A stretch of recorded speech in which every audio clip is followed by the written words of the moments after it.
expect a street fight right here. Now there's a good fast-handed combination. This is what you pay to see. Jorge Linares, he's a fight fan's fighter. Linares is very fast.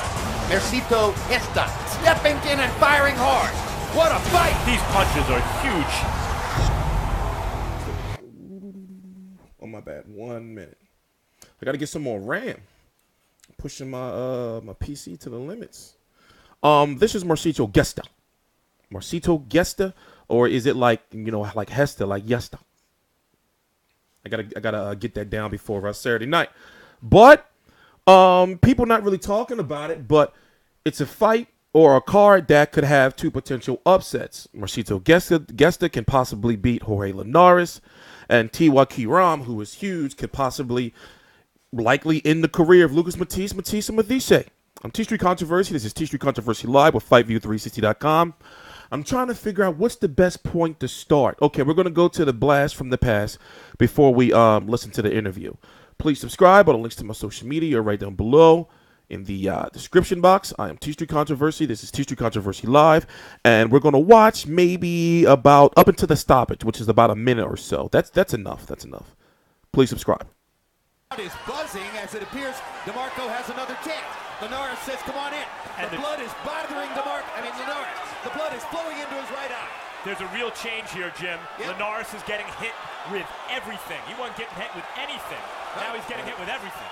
But he's firing back still. Firing back. He's still firing back. Ducking and slipping, blocking a couple, getting hit with a lot. Oh. If they make it out of this one, the 12th round will be high drama. But there's still a minute to go in the 11th. And DeMarco hard right hand by DeMarco after a body shot by Linares.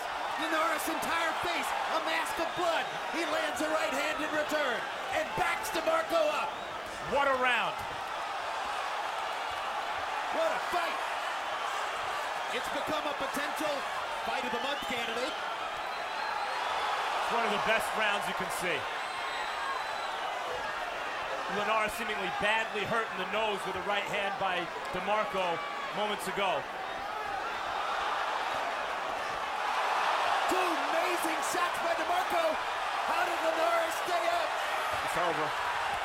And Raul País is going to stop the fight and give DeMarco a TKO victory. Amazing show. I wanted to let that play through as much as I could to, you know, let you guys see like the damage that was done to his face. And this is not the first time he lost a fight by getting his face cut. By the way, the fight immediately after this he lost. So here's the thing. Jorge Linares is fast. He is good. But that X factor there is the reason why all of his fights are exciting, because just like Amir Khan to an extent, you know, except he don't just be getting brutally knocked out, even though Amir Khan only got brutally knocked out twice still. People like to, you know, say, well, he don't have a chin. In the case of Linares, his face will break up. You know, he could possibly be flash knocked out. But besides that, if the fight goes 12 rounds, he's likely up and he's probably beating your ass. Now, Luke Campbell gave him a really good test. Here's the thing. I've been following Luke Campbell his whole professional career. So I already knew that Luke Campbell had what it took, even though he did lose to Yvonne Mendy. What was that, about a year or so before, a year and a half or so before? I forgot. So now fighting Mercito Gesta, who has 17 KOs, and I've watched all of the available fights that he has online. I've made the decision that, this could possibly be an upset. If you don't know, Jorge Linares is the WBC and the WBA World. Well, it's only one belt with the WBA at 135 right now. But he's a unified champion. His mandatory is Mikey Garcia. Mikey Garcia is fighting Sergey Limpinets. If Jorge Linares beats Mercito Gesta, he's supposed to go on to a big money fight with Jorge Linares.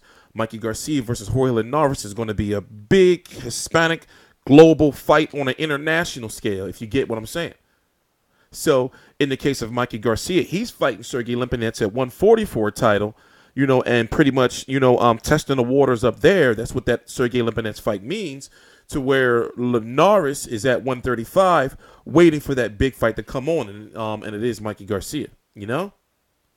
But a guy like Mercito Gesta, let's go look at some resume. Well, we got to look at that part. That's the last part when it got stopped. That was a bad pause right there on my bad. You know, his face was crazy. So 31-1-2 with 17 KOs. You know, no real big names here. He's been fighting lately on those Ring TV cards, if you haven't noticed, and you can watch his fights if you want to. Miguel Vasquez, a snoozer right there, but it was, you know, to be known. But I'm guessing I'm saying this with his fighting style.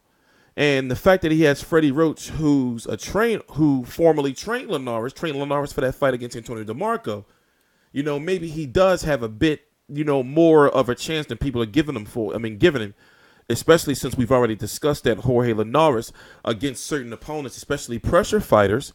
And remember, he went down against Kevin Mitchell. You can beat Jorge Linares. You know, we've seen that he can lose by having his face busted up. We've seen that he can be flashed, you know, knocked down. You know, and my question is, you know, what happens at this level if Jorge Linares were to lose to a guy like Mercito Gesta? You know, he's not going to get this type of shine anymore, and he's been on a nice little streak, especially the streak of being active. You know, with those two Anthony Crolla fights. You know, the Luke Campbell fight. You know, and over there they had large UK followings behind them. Obviously not Anthony Joshua levels, but those were, you know, 3 solid fights right there for him. You know, with this fight in LA, it's supposed to be like, okay, all right, we know what's available out there. You got some mega fights out there if you beat Mercito Gesta, you know, Mikey Garcia, and then if you beat Mikey Garcia, you're going on to possibly fight at 140, and you're the superstar that we always thought you would be, you know, before you started getting stopped, you know. So there is a lot of questions. Yeah, I'll play this. We'll play this. Let me see. We'll start right here.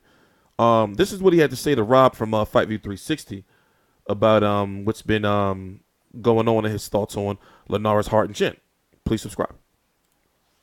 Knowing that he has been knocked out in the first and in the second round earlier in his career. Last time he was stopped by Antonio DeMarco.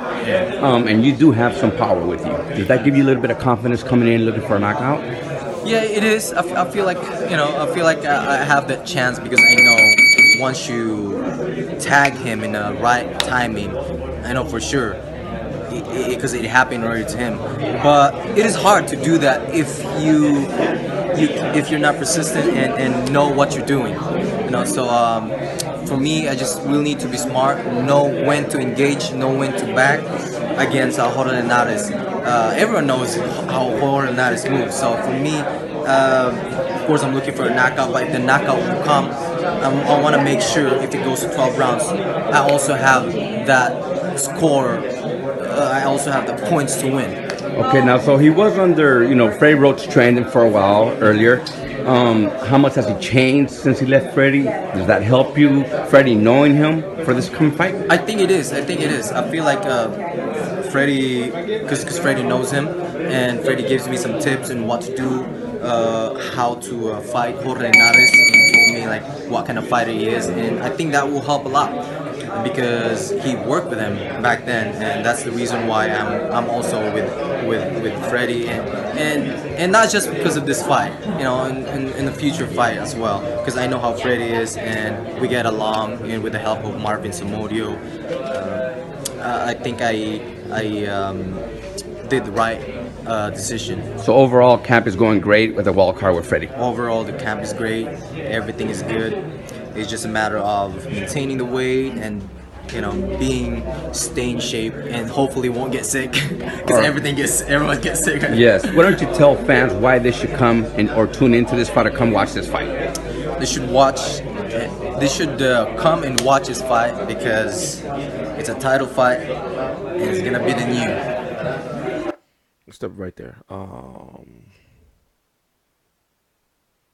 And like I said, I mean, you know, I don't think that Mercito Gesta can outbox Jorge Linares. I don't think he can outmove him. You can expect Jorge Linares to do a lot of movement, but as we talked about, simply put, you know, the chin is a question, or at least we know Jorge Linares can go down, and can Mercito Gesta capitalize off of that, because you don't want him to get back on his bike. What happened with the Antonio DeMarco fight, you can see that Antonio DeMarco wasn't respecting the power of those later rounds, especially with the blood pouring into his eyes, you know, in his mouth, in his face, and just started walking Jorge Linares down. It was at one point in time in round, was it 10? He had him with a straight flush 3-punch combination, and, you know, Antonio DeMarco just kept coming forward, you know, smashing his face up.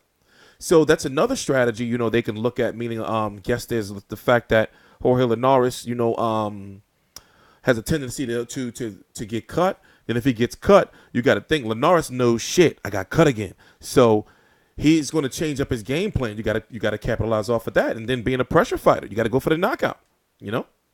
You can upset some major plans. And, of course, if you upset those major plans, HBO is going to pick you up because now, you know, you got one of Jorge Linares' titles, and then they're going to push for the rematch because, if I'm correct, only the WBC is on the line, or is it the WBA? The WBA is only on the line because Gesta is not ranked by the WBC. So, you know, he can force himself into, you know, more fights after that because they're going to look at him more higher profile fights, meaning Gesta, because they're going to look at him as being, okay, we don't know what he can really do. He's one of those, you know, pressure fighters that come out of nowhere and can get a win on anybody at any time, you know? So, I'm TstreeT Controversy. This is TstreeT Controversy Live. It's on Saturday, January the 28th. Right now, it's 1:37 p.m. Eastern Standard Time. What was I watching? I wasn't trying to watch this. January 22nd, 2018. It's going to be on the 27th on HBO. I'm going to be doing, obviously, videos throughout the week. Also, shout out to Rob up there in L.A. who's providing full coverage for this fight. He was at the press conference, the media workout. We're going to be at the press conference. This week, it's a press conference on Thursday, the weigh-ins on Friday, then, obviously, the fight on Saturday. Shout out to Joe over on FightView360.com for the fight week and post-fight articles. And everybody else on the team helping out. TstreeT Controversy. This is TstreeT Controversy Live.